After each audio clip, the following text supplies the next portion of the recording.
story of violence, warfare, conquest, and lots of it. It all started when Germanic tribes sailed to what's now England and conquered the people who lived there. They brought their language, and those Germanic words make up about a third of the English we use today. Wow. Pretty soon, Viking tribes came with knives and clubs to ransack and slaughter the Germanic tribes. So we get those words and many more from the Vikings. Next came the French, but it wasn't all peace and baguettes. The French conquered England in 1066. They brought a powerful army with battalions of soldiers and more words to describe them. They also had ideas about money and law and words to describe those too. Each of these English words came from French. All this conquest gave English lots of words that mean almost the same thing, but feel different. For example, what do you call the animal pig when it's being served as food? Pork. Pork. Not Meat quite, and- it's pork. Most livestock words in English are Germanic, but many of our words for meat come from French. Oh. There are tons of these Germanic French names, like snake.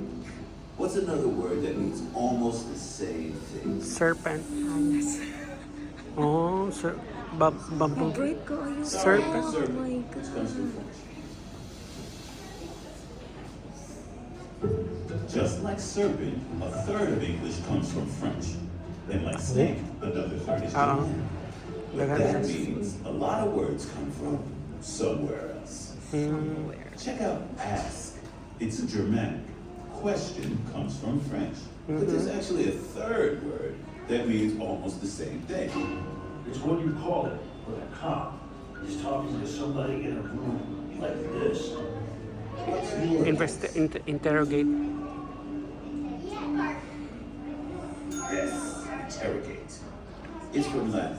Latin and Greek are really great for creating new words. The Latin word for spider is arachno, and the Latin word for fear is phobia. Phobia. Put them together, what do you get?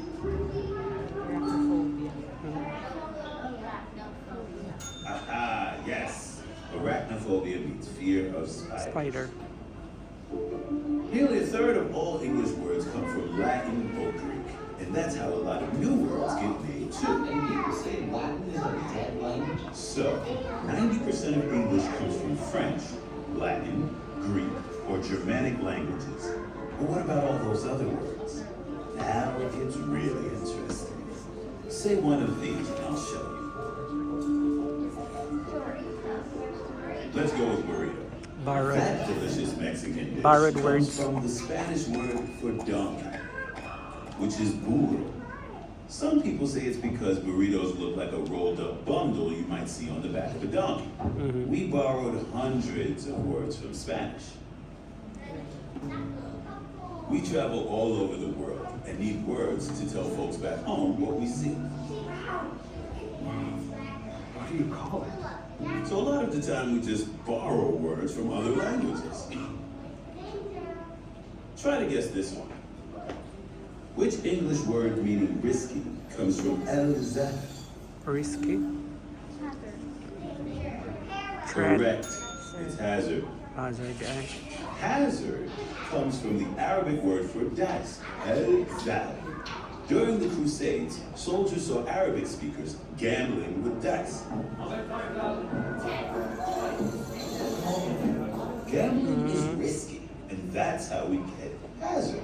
A lot more English words originally came from Arabic than you might think. All these are borrowed from other languages. But there are more stories about where words come from. Say another word. Small. I Point heard a word. few things, but let's go with pop.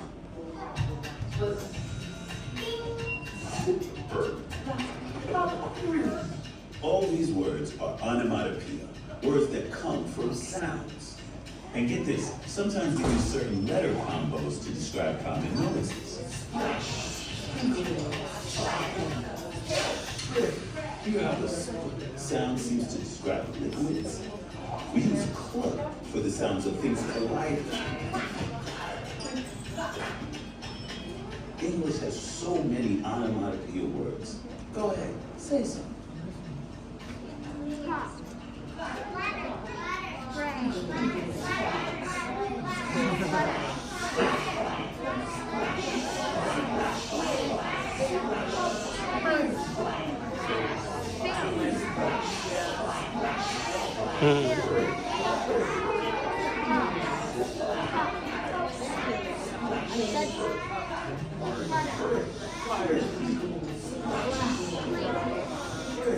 Okay, that's enough. All these are onomatopoeias. But there's another way we create new words. Say one of these. Okay, friendly. I know what you think. Is that even a word? Of course it is. Friend started as a noun. Thanks to Facebook, it became a verb. He friended me. You can call it an innovation. And one of language's greatest What an innovation. was Shakespeare. All the world to stay. Such stuff as dreams are made of. He gets credit for inventing all these words. But let me tell you a secret. We know Shakespeare was the first to write them down. But it's possible other people actually invented them. So do you know who the greatest language innovators of all time are? Singers, Yeah, teenage girls. teenagers. I've been saying that forever. We can tell by comparing the letters people wrote to each other as far back as the 15th century. Young women were the first to change Hoth, doth, and ye. All these words have changed over time. And you know what? Change is what keeps language alive. Swagger. But let's look at one more way we make words. Say one.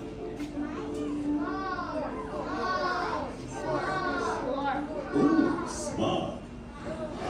In 1905, a British doctor combined smoke and fog to describe the dirty, hazy atmosphere in London. Smoke These and combo words like spork and jorts are called portmanteau words. They're named after a special suitcase with two parts. Let's play a game. I'll show you two words, and you say the portmanteau word. Here's an easy one. Breakfast and lunch. brunch.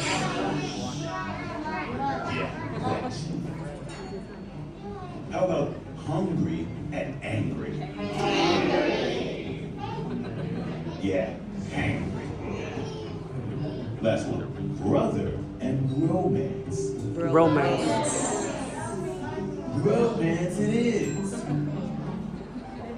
So, about a third of English words are Germanic. Another third come from French. And about 30% are from Latin or Greek. But a lot of the spice comes from onomatopoeia words. Splash. Borrowed. Punch. Portmanteau words. Sure.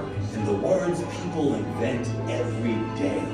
Selfie-friendly. So, what will you do with your words?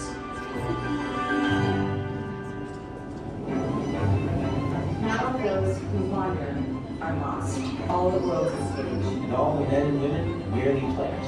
When they go low, we go high. Ask not what your country can do for you. It was the best of times. Immigrants, we get the job done. What happens to be clean to free? Just Like a butterfly, we never cross. Stand like a pigeon. Be or not to be.